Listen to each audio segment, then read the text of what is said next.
Hey everyone, Luke here. Now before I get into the video, I just want to say, wow, they actually made a good episode of The Promised Neverland. Yeah, I'm not even joking here, I'm not even being sarcastic here. I actually really enjoyed this episode, I really did.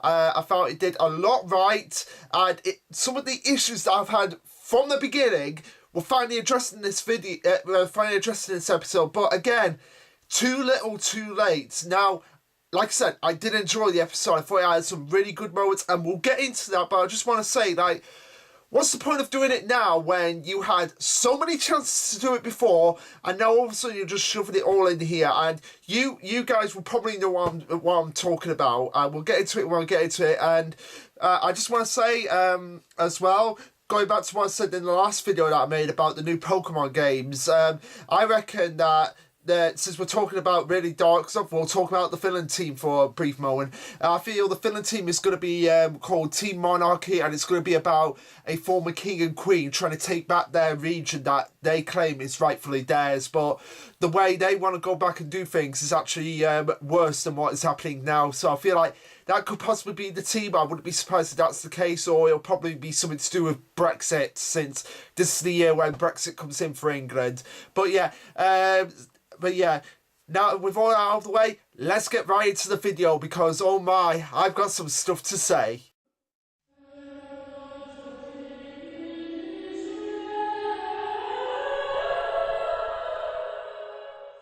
Alright, so the episode goes from when Crone was basically told that she's going to be made a mama, right up to when Norman is going to be shipped out after the infamous scene that was one of the better scenes that I feel was really well handled in the anime. So yeah, that's where this episode leads off, and I feel like if they keep it at the pace they're going from now right through to the end, I think that I'll be okay with it.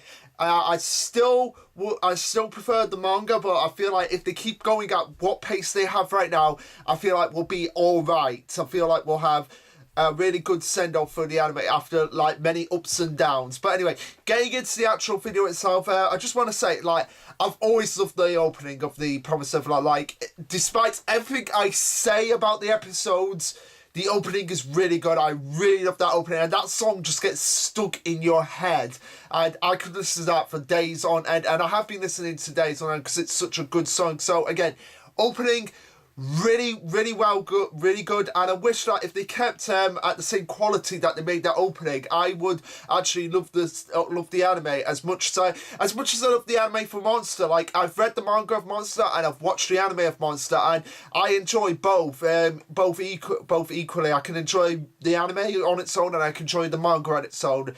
And again, if The Promised Neverland had that same level of quality about it, I know Monster's anime was made after the manga was finished, but again, they had no excuse. The arc was finished before the series was on its final arc way before the anime was actually coming out. So they had no excuse not to just adapt it. Clean fold verbatim from manga to anime, and keep all the internal dialogue in and everything like that, and make a good 26 possibly 30 episode series, but no, 26 episode series, and just have it over two anime seasons. And again, there was no excuse why they couldn't have done that. But like I said, opening really well good, but I still have a lot of qualms about the actual episode itself that are just keeping it from being that little bit better. Now, despite what they've actually done in the episode, they still cannot resist the urge to cancel stuff, and one of the things is this part right here, with Crone declaring that it's a trap. Like, she can actually see Crone, she can actually see Mama's plan, what's actually going to go on, and even at times, even when she's debating herself whether it's a trap or if it's not a trap, it just shows just how intelligent Crone actually is, and that was clearly represented in the manga, but in the anime they just give off like the classic staring down contest when they could easily just include it all in there. Like, they don't have to be kept frozen on the moment for like a good 6 seconds. They have time to actually add in some dialogue there by saying that this is a trap.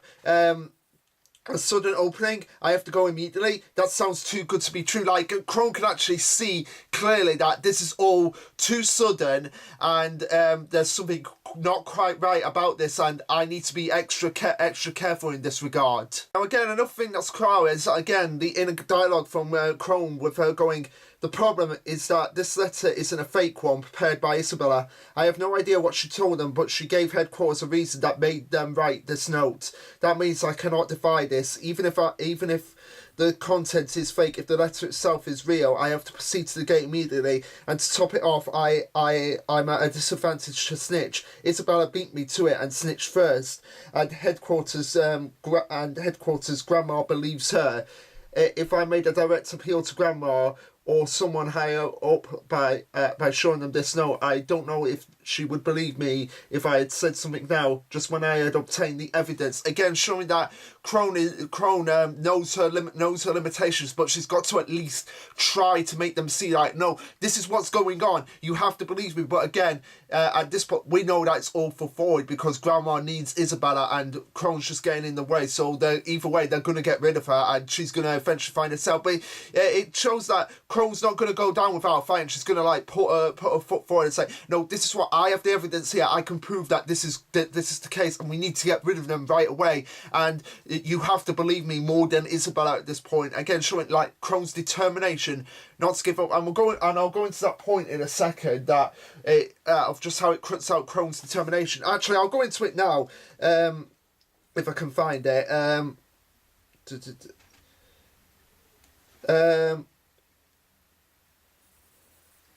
No, I can't find it at this moment in time. But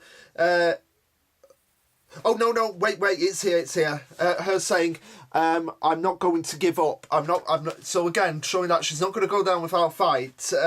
And she's going to just take the risk and make a direct appeal. And she's not going to let everything go Isabella's way, showing that no, I have a voice, and I want to be heard, and even if it fails, I'm still going to go down without a fight. And yeah, and you've got to really give Crone credit for actually trying at least to actually say, like, I have evidence that something's going to go wrong, and you have to believe me. But of course, for everything they do add in, they have to add in a little bit more. And one of the things is, they drag out Crone walking to the gate a bit too much. Like, in the manga, it's literally, Phil goes over to Mama and says, Mama, food is ready. Her sister Crone, and Mama explains to him, like, Crone's got work to do, and then it just immediately cuts to Crone by the gate. But in the anime, it takes like about a minute of screen time. I don't know the exact time, but I'm pretty sure it gets close to a minute of just Crone just walking towards the gate with music building in the background. And again, it's just hammering it in rather than letting us just see it. Oh, something bad is going to happen because they've got the creepy music and Crone is just walking towards the gate. And again, it just the fact that it just made it so much more effective is the fact that we didn't need to see that. We just saw Crone at the gate at that moment in time. It just immediately cut to her. And another thing that is a big problem of it is the fact that they leave the gate open rather than actually closing it as soon. Yeah. There you go. As soon as Crone enters the fray, where she actually goes to meet Grandma, they just immediately shut the gate, and she doesn't think much of it.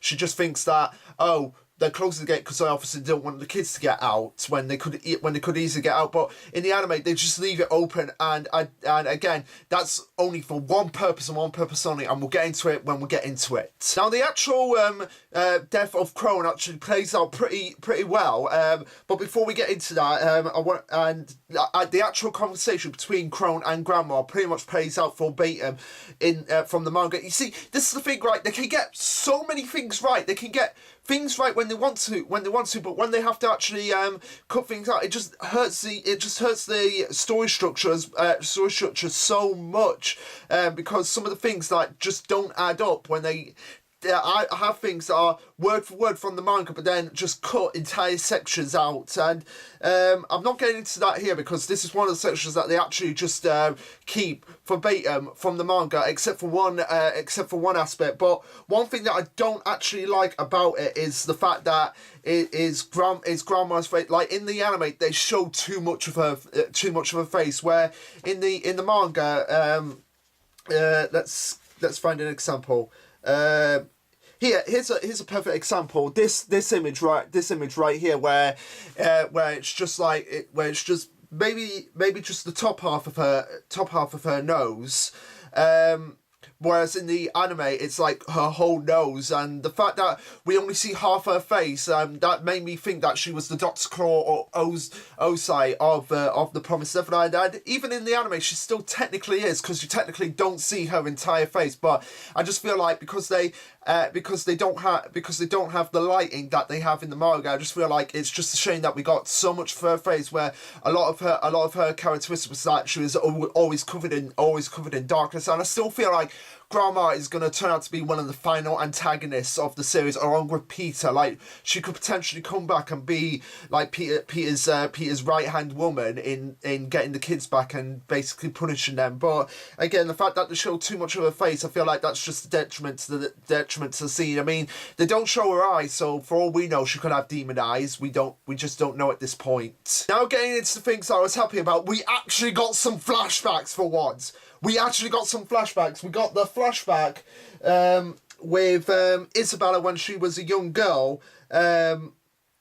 This one right here.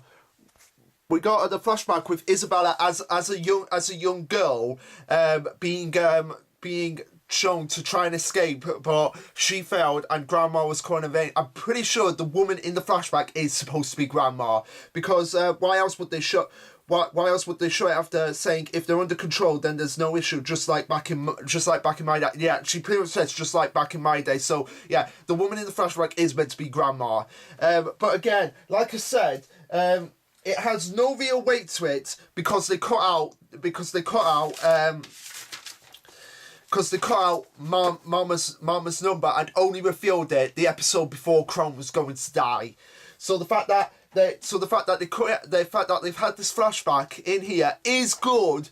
It is good. I'm not saying that isn't good, but the fact that they also decided to just have it in without actually building up the fact that Mama was one of the orphan kids herself, it just doesn't have the same impact like it did in the manga, because again, the fact that we had Mama in the manga saying, "I'm going to survive," and we see her number, made this whole question like, oh, what's going on? Why did she become a Mama? Why didn't she try to escape? And the fact that we got it here in the manga, she did try to escape, but she was caught, and she felt that she just had to give up at that point. Again, like I said, it doesn't have the same impact because they didn't show that part, and it wasn't having this question like, what is Mama's true motivation all this time? And the fact that they just dropped it, like, oh, by the way, Crone and Mama, yeah, they're cattle themselves. I'm sure a lot of people could have figured it out without actually showing it, but again, it's nice to actually have that surprise in the series so that you can actually connect with the characters more and understand their motivations. Now again as well, we do get, when it comes to the actual death of Crone, I mean, I did enjoy it, but it did drag out a lot. You have the gates closed, and then you have Crone being confronted by one of the demons, so she's basically resisting, and again, it's pointless at this point because she knows she's lost, so it's pointless of her actually fighting back at this point, but again, I applaud for actually at least trying, but that's what made it so impactful in the manga, and the fact that she embraced it. She embraced the death. She knew there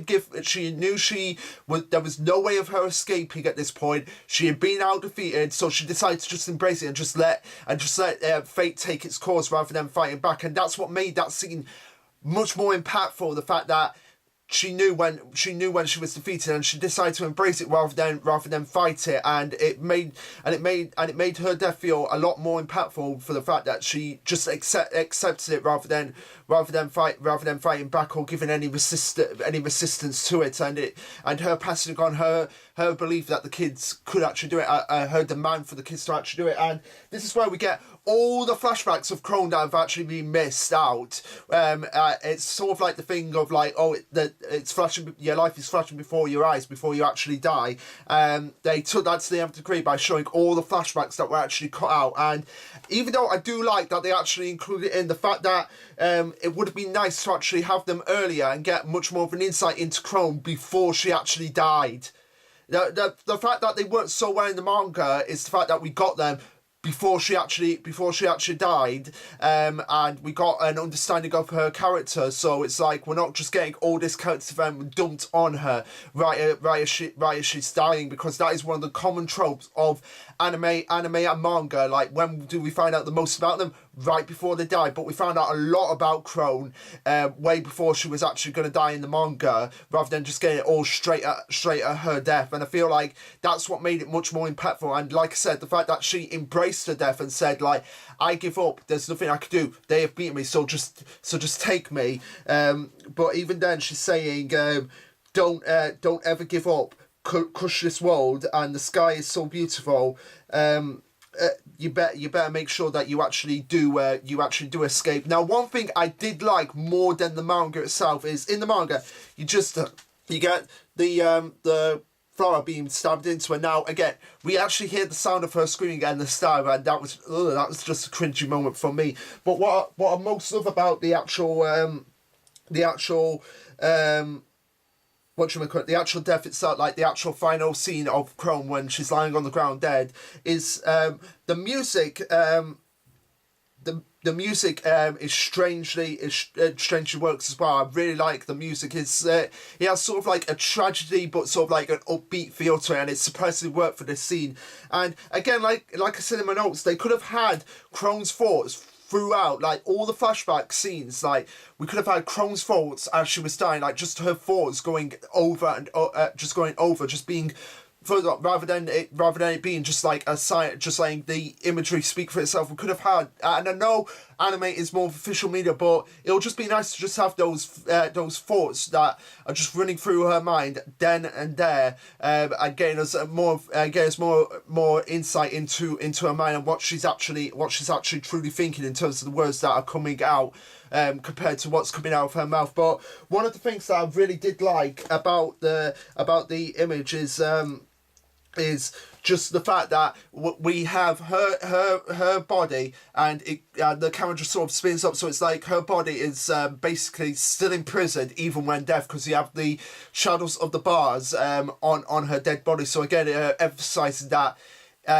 this is a prison. You live and you die in this prison. It's basically imprisonment for life in a regard. And the fact that we got official representation of that, I really like that. I honestly really like that. Some of the imagery in the series works better in the manga, but again, like I'm saying, it would be nice to actually have those inner thoughts. If this series is meant to be a battle of the minds, it would be nice to actually have the inner thoughts coming in time and time again, rather than it just being like just a dragged out death scene. Yeah, you could just add that little bit of extra spice onto it to make it that much more impactful. Now again, a lot of the inner thoughts in this chapter are actually included in, like with Ray going through the plan and discussing it. It's sort of like played over when they're actually getting prepared, or when they're actually instigating the plan. And I really like that they're actually trying at least to add in more inner thoughts in the scenes. And again, if they continue with this from now to the end of the series, I feel like I'll be at least tolerant of it. But again, they still cannot resist the urge to cut out some things. And one of the things is when Ray and Mama are just going up the stairs, and Ray's questioning, like, where's Crone? It's strange that we haven't seen her all day. But in the anime, they're just like walking upstairs, and then Mama says, I got rid of her. But again, it would have had that much more impactful if we had just had those 2 lines of dialogue from Ray, or 3 lines of dialogue from Ray as he's walking upstairs, because it would like show like Mama has them cornered, and she knows what they're actually thinking. But for her to just come out and say it without any rhyme or reason, it just made it that little bit frustrating, but not as much as previous episodes have made me frustrated. Now, for the rest of this part of the story, it pretty much is verbatim from the manga. And again, this is what I love about this episode, in the fact that they at least made it so they at least tried their best to just like condense it down rather than having 4 chapters. It was just 3 chapters, and I'm happy with that. I'm happy that they actually condensed it down and made it stick much more true to the actual source material in that regard. That they only had 3 episodes to work with, 3 chapters to work with this episode. But one thing that I found that was like a disappointment is the fact that they changed it from Ray actually pushing the door down on Dawn to actually Dawn breaking the door down. And the reason why I find that a little bit more upsetting is the fact that it's the fact that because Ray was so determined to get out of there, like he didn't care if the door came off and actually hurt someone actually coming through. He was like more concerned for Emma's well-being at this point, Emma and Norma's well-being, that he was willing to like just take a risk and just bang that door down. But the fact that Don had to come in and steal that thunder from him, I felt like I don't feel like it actually works as well as it could have done in that regard. And again, they also cut out a lot of Ray's thoughts of the matter of the actual inspection and actually getting that opportunity to actually escape. With him going, she's going to control them. That means Mama hasn't given up on shipping us out as mature people. We won't get shipped out immediately.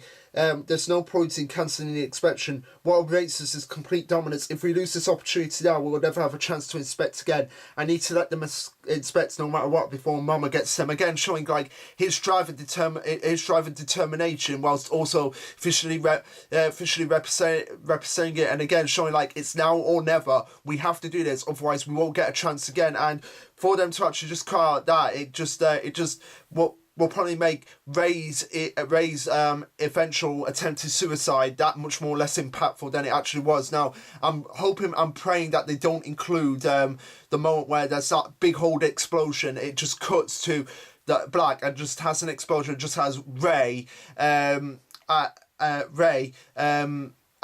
we only hear the sound of the explosion rather than actually seeing the physical explosion. And that's how the cliffhanger ends. If they do that, I'll be like, thank you, they addressed one of the main issues I had with the arc in the manga. But that's for later. Now we just have to focus on this episode. Now, of course, they also have to cut out the fact of they cut out all of Emma and Norman's thoughts when they're actually confronting Mama and they're actually having those mind games with each other, like thinking, like, does she know? Does she really know? What are we going to do at this point? And also we don't even get the flashback of Connie. We just get Emma just spurting it out rather than actually seeing a physical representation, and Emma getting absolutely pissed off about that, which is one thing that I'm actually disappointed about, that they couldn't actually include that after I included so many flashbacks in previous moments in the episode. Again, this is what I mean about the anime. It's like they'll do certain things really well, but when it comes to other things, they'll just gloss over it. And this is even more apparent in the episode. I mean, I do love the episode, but the fact that they've just glossed over one flashback while also focusing attention on another. I know the last flashback was much more important, but this one is just equally as important, because it just,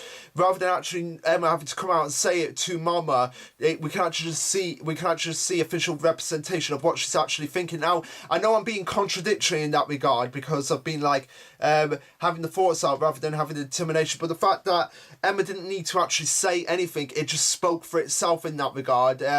Just proves, I feel like, a lack of patience. I mean, maybe that's me just being extremely nitpicky and just being a massive hypocrite in that regard. I don't know, but that's just my opinion on the matter as well. And again, it just cuts out all of Norman's thoughts and declarations, especially here. She's not shipping us out immediately. Mama still wants to control us, or else there would be no need to persuade us. The problem is, her methods are clearly different from before. What happened to Ray? Does she cut him off? If that's the case, from now on, Mama will control us directly. That means, right now, it's the only chance we have to go and inspect. But even so, what's our next move? If we push through the inspection now, that would make us seem uncontrollable, and we could be shipped out immediately. What should we do? If we go, we'll be shipped out. But this could also be our only chance. Yeah, Mom knows. She knows we'll waver because she raised us that way.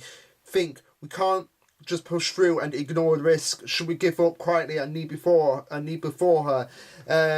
No, we shouldn't give up. I want us five to be happy. Mama knows that we have Don and Gilda on our side too, and she also knows about Ray's betrayal, yet she wants to control us.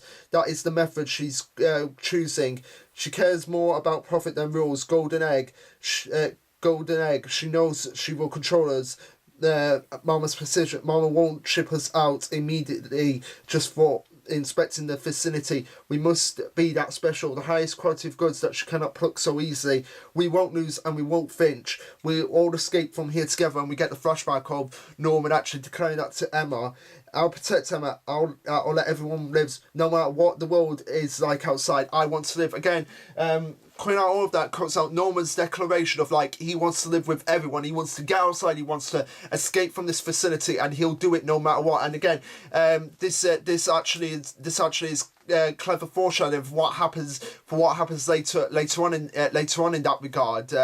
In the pretty much what's going to happen in the next episode with Norman actually saying he gives up. He just feels like it's impossible, but actually use that as a crutch to actually let Emma and the others escape without him. And feel like if anyone has to go, it has to be me in that regard. Again, I love that they actually had this in, because it's just showing like he's so determined to give up. Like he has to take this risk right now, even if it does fail, they still have to at least try, and he's not willing to give up until his last breath. But again, we don't get that. We just get like just Norman and Emma just staring each other down, and him before cutting to Norman going and saying, "Okay, Mama, I'll quit being a good boy." And again, without having the mind games and the inner thoughts of Norman, it actually just feels like that line is a bit less shallow, and takes away from some of the nature of Norman's personality, like showing like no, he is not just this perfect individual. He can make mistakes and he can go against the rules, rather than just being a by the books Carbo Cutty Mary Sue character that I feel like he's actually being portrayed at this point. Now I did have cuts out Emma's thoughts down in the comments, because again, most of the what I just said in the Norman section has a lot of Emma to do with it, but I don't think Emma was actually thinking that. I think it was more Norman was actually thinking that. But no, actually, it's Emma that's thinking that. But even so, what's our next move?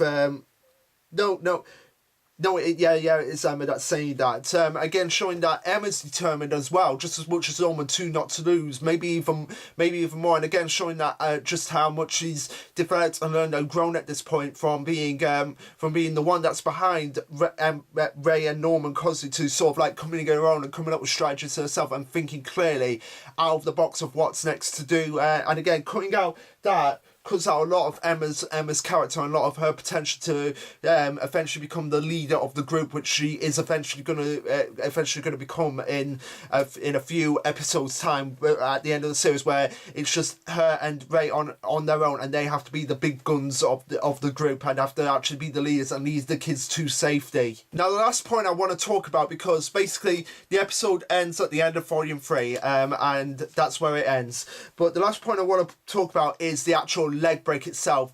We get Emma going for the pocket watch tracker, and we just cut away and we just hear like this snap, like this, and it's like oh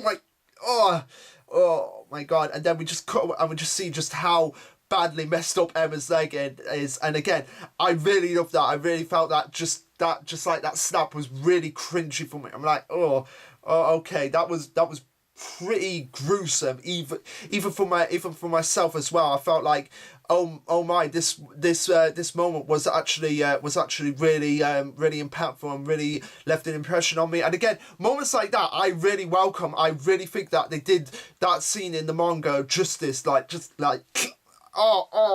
thinking about it's making me cringe as well. And again, the shocked reaction on everyone is just excellent.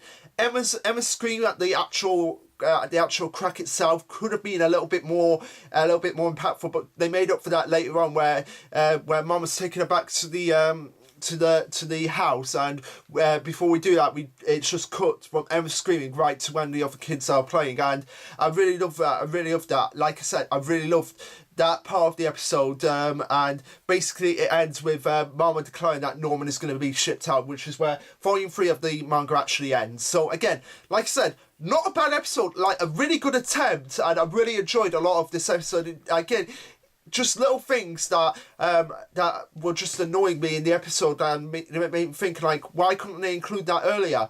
Why couldn't they include this point? So I know they are shot for time, but again, like I said, if they had 26 episodes to work with, I feel like they could have just been every episode could have been as good as this episode. I made it an absolute classic instead of being like just an okay adaptation. And this episode proves that they have the potential to actually do that. They have the potential to actually have inner thoughts and flashbacks in when they actually put their minds to it. And I feel much more confident now about the Isabella flashback and how well that's gonna turn out. But I really hope that they actually include a scene of Isabella being pregnant, because that will probably get a lot of people thinking like maybe Ray is Isabella's son at that point.